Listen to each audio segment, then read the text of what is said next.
जब से ज़ेबा ये घर छोड़कर गई थी तो उसके बाद जामी को इस मामले पे यकीन था कि ये अपने आप को उस घर में कभी भी एडजस्ट नहीं कर पाएगी और बहुत जल्दी जो वो ये तंग होकर मेरे पास आएगी, आकर माफ़ी मांगेगी और हाथ जोड़ेगी और इस तरह से मैं इसके सामने नखरे भी करूँगा, इसके ऊपर दबाव भी डालूंगा और फिर इसे मैं माफ़ कर दूँगा और अपने घर में जो वो रहने के लिए जगह दूंगा, लेकिन वो इज़्ज़त वो मुकाम नहीं दूंगा। लेकिन ज़ेबा जो होती है ये एक फ़ाइनल डिसीजन लेकर जाती है और वहाँ पर अपने आप को एडजस्ट कर लेती है, ऐसे एडजस्ट करती है कि इसे जो जामी का मुकम्मल तौर पर एक एहसास है या इसकी चाहत होती है ये हमेशा के लिए ख़त्म हो जाती है। ये अपने आप को एडजस्ट करती है। इसका जो भाई होता है मुश्किल वक्त में जो बंदा काम आता है वही अपना होता है, तो इसका जो भाई होता है इसके लिए जो वो कुछ ना कुछ जितना भी फर्नीचर वगैरह होता है ये सारा का सारा उठाता है।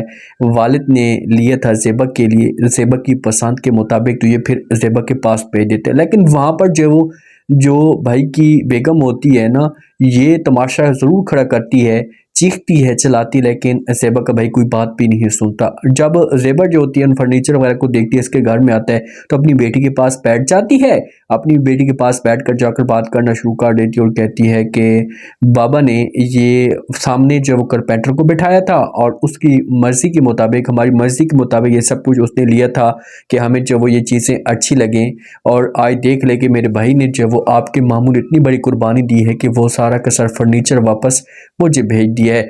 तो अपनी बेटी के साथ बातें करती है, इमोशनल भी हो जाती है, क्योंकि आज अगर इसका हस्बैंड इसके साथ होता तो इसको जो वो बहुत ज़्यादा सपोर्ट मिलती, इससे बहुत ज़्यादा जो वो एक सहारा मिलता, लेकिन कोई भी अब इसके पास मौजूद नहीं है।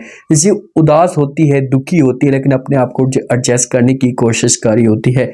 तलाक के पेपर तैयार करवाती है क्योंकि फाइनल डिसीजन ले लेती है। तलाक के पेपर तैयार करवाती है तो इसकी जो वकला होती है, जो बहनें या इसकी बेटियां जो होती हैं इसके पास आती हैं, आकर बात करती हैं, इससे पूछती हैं कि भाई क्या आपने ये डिसीजन फाइनल ले लिया, तो आगे से बताती कि जी बिल्कुल मैंने ये जो डिसीजन लिया ये फाइनल डिसीजन है, अब मैं इससे पीछे नहीं हटूंगी, मैं तलाक लेकर ही उससे रहूंगी क्योंकि मैं अब तंग हो चुकी हूँ।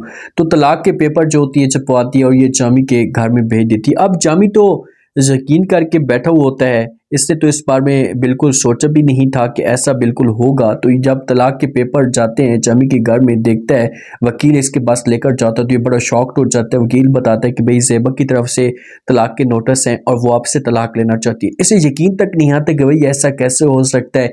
थोड़ा सा इस मामले पे परेशान हो जाता है, सोचना शुरू कर देता है, क्योंकि इसकी उम्मीदें जो है ना ये ऐसा ऐसा टूटना शुरू हो जाती कि भाई तलाक। तो फिर ये सोचता है कि यार मैं जाऊं, जाकर जो वो इसके घर में इसके बेटों से बात करूं। जब ये जाता है घर में, बेटा इसे देखता है तो बेटे को बड़ा गुस्सा आता है। इसे तो इसके साथ बात भी नहीं करना चाहता था, इसकी शक्ल भी देखना चाहता था, लेकिन इसके सामने खड़ा हो जाता है।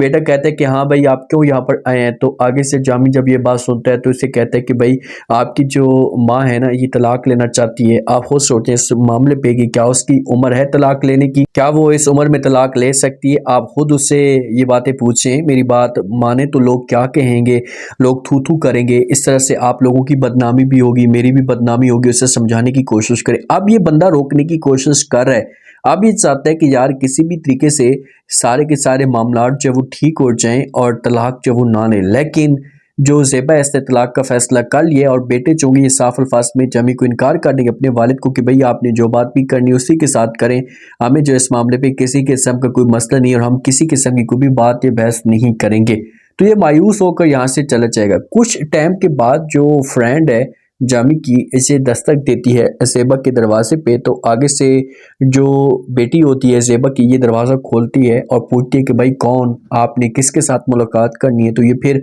बताना शुरू कर देती है कि भाई मैंने जो है वो ज़ेबा के साथ मुलाकात करनी है। ज़ेबा जब ये देखती है तो बड़ी शॉक्ड हो जाती है कि भाई ये यहाँ पर क्या करने के लिए आ गई है, क्योंकि इसने पहले देखा था, फेस नहीं देखा था, साड़ी वगैरह, ड्रेस, बात करने का अंदाज, ये सब कुछ जो वो ज़ेबा को पता था। तो ज़ेबा जो थी इस मामले पे टेंशन में चली जाती है कि यार इसी यहाँ पर क्या करने के लिए। अब यहाँ पर अगर इन दोनों की मुलाकात होती है और ये बताती है कि भी मैंने शादी कर ली, तो फिर तो और भी ज़्यादा मामला जो होंगे ये ख़राब हो जाएंगे और जामी के लिए मुश्किलात जो होंगी ये बढ़ेंगी। अब हर एक एपिसोड के अंदर जामी के साथ ज़्यादतियाँ होंगी, क्योंकि इसने जो वो जुल्म किया, इसने जो वो ज़्यादतियाँ की हैं, तो अब इसका जो इंजाम है ये भी दर्दनाक स्टार्ट होने वाला है। और यही बंदा होगा ये खुद जाकर माफ़ी मांगेगा, हाथ जोड़ेगा कि मुझसे गलती हो गई है, आप लोग मुझे माफ़ कर दें। अब देखते हैं कि उसको क्या ज़ेबा इसे माफ़ करेगी या इससे तलाक ले लेगी।